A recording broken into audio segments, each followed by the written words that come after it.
नमस्ते. रोजच्या चहामध्ये फक्त चिमूटभर हे टाका.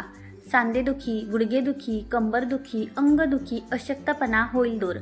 नमस्कार मित्रांनो, आपल्यापैकी बऱ्याच जणांना कंबरदुखी, गुडघेदुखी, सांधेदुखी किंवा अंगदुखीचा खूप त्रास असतो.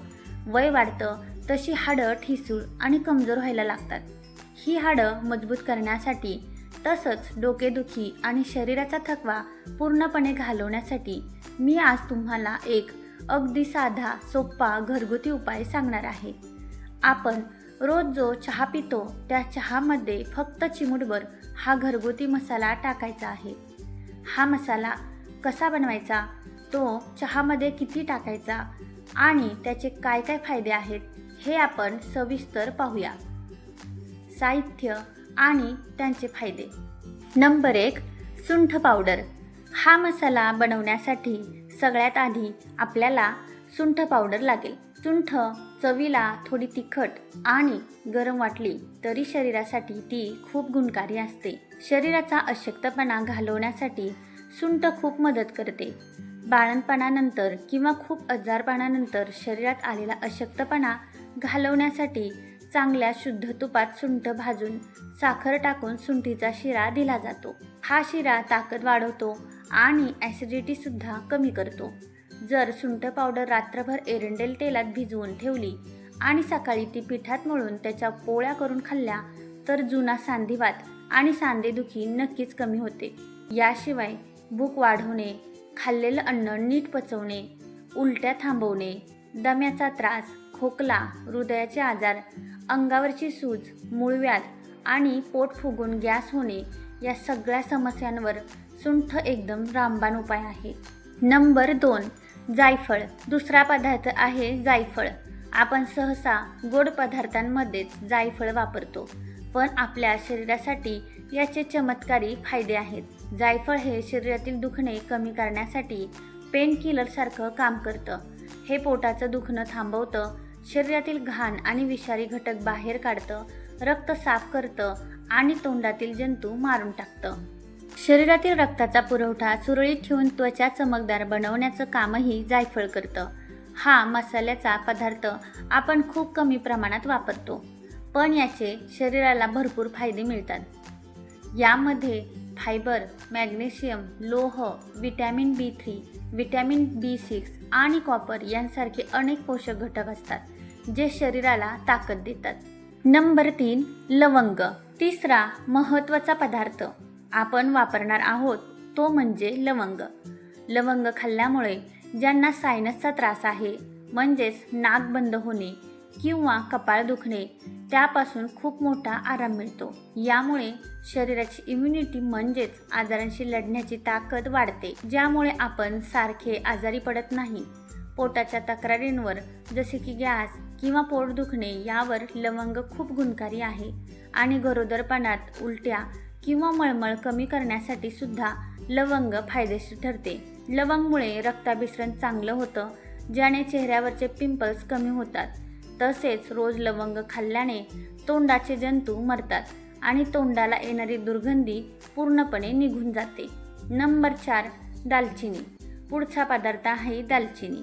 दालचिनी आपल्या पचनक्रियेसाठी खूप महत्त्वाचे काम करते, ज्यामुळे खाल्लेलं अन्न शरीराला लागतं. बदलत्या हवामानामुळे होणारी सर्दी, खोकला किंवा घशात खवखव होणे यावर दालचिनी एकदम रामबाण उपाय आहे. सर्वात महत्त्वाची गोष्ट म्हणजे दालचिनीमध्ये प्रोटीन, कार्बोहायड्रेट्स आणि जीवनसत्व अ आणि क भरपूर प्रमाणात असतं, जे आपल्या शरीराला लगेच ऊर्जा देतं आणि हाडांच्या सांध्यांमध्ये होणाऱ्या वेदना कमी करतं. नंबर 5, काळी मिरी. 5वा घटक म्हणजे काळी मिरी. दिसायला ही छोटी असली तरी हिचे फायदे खूप मोठे आहेत. काळ्या मिरीमध्ये पायपरिन नावाचा एक मुख्य आणि खास घटक असतो. या पायपरिनमध्ये जबरदस्त अँटीऑक्सिडंट्स असतात, जे आपल्या शरीरातील विषारी घटक आणि घाण बाहेर काढतात. यामुळे सांध्यांची सूज कमी होते. काळ्या मिरीच्या नियमित सेवनाने आपल्या आरोग्यामध्ये प्रत्यक्ष आणि अप्रत्यक्षपणे खूप मोठे आणि चांगले बदल घडून येतात आणि आपली हाडं आतून निरोगी राहतात. मसाला बनवण्याची पद्धत. हा मसाला बनवण्यासाठी आपल्याला या सगळ्या गोष्टी एकत्र करायच्या आहेत. सगळ्यात आधी एका भांड्यात 2 ते 3 मोठे चमचे म्हणजे 25 ग्रॅम सुंठ पावडर घ्या. त्या सुंठ पावडरीमध्ये 10 ते 15 लवंगा टाका. तेवढीच म्हणजे 10 ते 15 काळी मिरीसुद्धा त्यात घाला. थोडे दालचिनीचे तुकडे करून त्यात टाका आणि छान चव व सुवास येण्यासाठी 6 ते 7 हिरव्या वेलच्या यात मिक्स करा. आता हे सगळे पदार्थ मिक्सरच्या भांड्यात टाकून त्याची छान बारीक पावडर करून घ्या. आपली हाडं मजबूत करणारा आणि शरीराला ताकद देणारा हा घरगुती मसाला आता तयार झाला आहे. वापर कसा करावा? हा तयार झालेला मसाला एका हवाबंद डब्यात भरून ठेवा. तुम्ही जेव्हा जेव्हा घरी चहा बनवाल तेव्हा चहा उकळताना त्यामध्ये फक्त चिमूटभर किंवा 1 छोटा चमचा हा मसाला टाका आणि चहा चांगला उकळून घ्या. हा चहा रोज प्यायल्यामुळे तुमची कंबरदुखी थांबेल, वजन कमी व्हायला मदत होईल आणि शरीराच्या तब्बल 108 आजारांशी लढण्यासाठी किंवा ते दूर ठेवण्यासाठी खूप चांगला फायदा मिळू शकतो. कारण आपण या मसाल्यामध्ये ज्या 5 ते 6 गोष्टी वापरल्या आहेत त्या सगळ्यांमध्ये कॅल्शियम, प्रोटीन आणि विटॅमिन्स भरपूर प्रमाणात असतात. यामुळे तुमची कमजोर झालेली हाडं आतून मजबूत होतात आणि शरीराचा सगळा थकवा, सुस्ती निघून जाते. हा मसाला टाकल्यामुळे चहाची चवसुद्धा खूप छान लागते. या लोकांनी हा उपाय करू नये. हा चहाचा मसाला औषधी घटकांपासून बनवला असल्यामुळे याचे गुणधर्म थोडे उष्ण आहेत. त्यामुळे हा मसाला कोणी वापरू नये हे पाहूयात. नंबर 1, शरीरात उष्णतेचा खूप त्रास असणाऱ्यांनी. या मसाल्यात सुंठ, काळी मिरी आणि लवंग यांसारखे उष्ण पदार्थ आहेत.